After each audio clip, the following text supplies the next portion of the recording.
قاف والقرآن المجيد بل عجبوا أن جاءهم منذر منهم فقال الكافرون هذا شيء عجيب أإذا متنا وكنا ترابا ذلك رجع بعيد قد علمنا ما تنقص الأرض منهم وعندنا كتاب حفيظ بل كذبوا بالحق لما جاءهم فهم في أمر مريج أفلم ينظروا إلى السماء فوقهم كيف بنيناها وزيناها وما لها من فروج والأرض مددناها وألقينا فيها رواسي وأنبتنا فيها من كل زوج بهيج تبصرة وذكرى لكل عبد منيب ونزلنا من السماء ماء مباركا فأنبتنا به جنات وحب الحصيد والنخل باسقات لها طلع نضيد رزقا للعباد وأحيينا به بلدة ميتا كذلك الخروج كذبت قبلهم قوم نوح وأصحاب الرس وثمود وعاد وفرعون وإخوان لوط وأصحاب الأيكة وقوم تبع كل كذب الرسل فحق وعيد أفعينا بالخلق الأول بل هم في لبس من خلق جديد ولقد خلقنا الإنسان ونعلم ما توسوس به نفسه ونحن أقرب إليه من حبل الوريد إذ يتلقى المتلقيان عن اليمين وعن الشمال قعيد ما يلفظ من قول إلا لديه رقيب عتيد وجاءت سكرة الموت بالحق ذلك ما كنت منه تحيد ونفخ في الصور ذلك يوم الوعيد وجاءت كل نفس معها سائق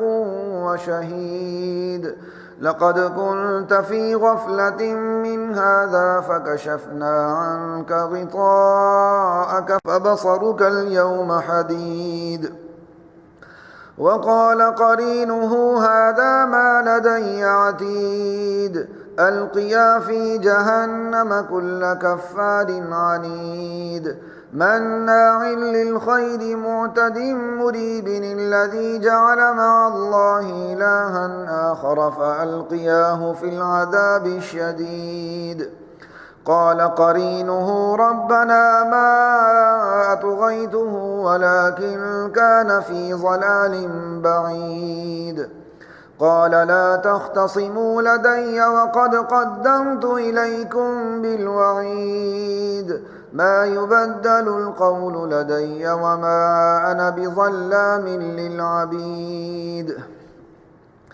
يوم نقول لجهنم هل امتلأت وتقول هل من مزيد وأزلفت الجنة للمتقين غير بعيد هذا ما توعدون لكل أواب حفيظ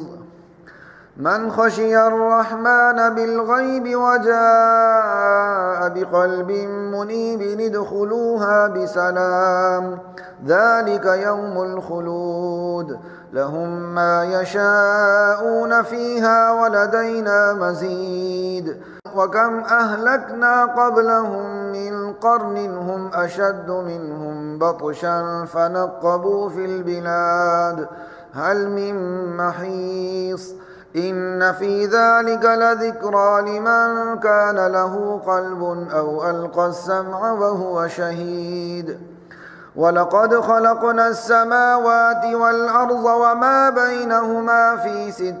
أيام وما مسنا من لغوب فاصبر على ما يقولون وسبح بحمد ربك قبل طلوع الشمس وقبل الغروب ومن الليل فسبحه وأدبار السجود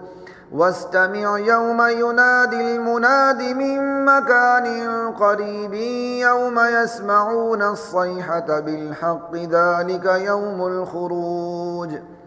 إنا نحن نحيي ونميت وإلينا المصير يوم تشقق الأرض عنهم سراعا ذلك حشر علينا يسير نحن أعلم بما يقولون وما أنت عليهم بجبار فذكر بالقرآن من يخاف وعيد الله أكبر.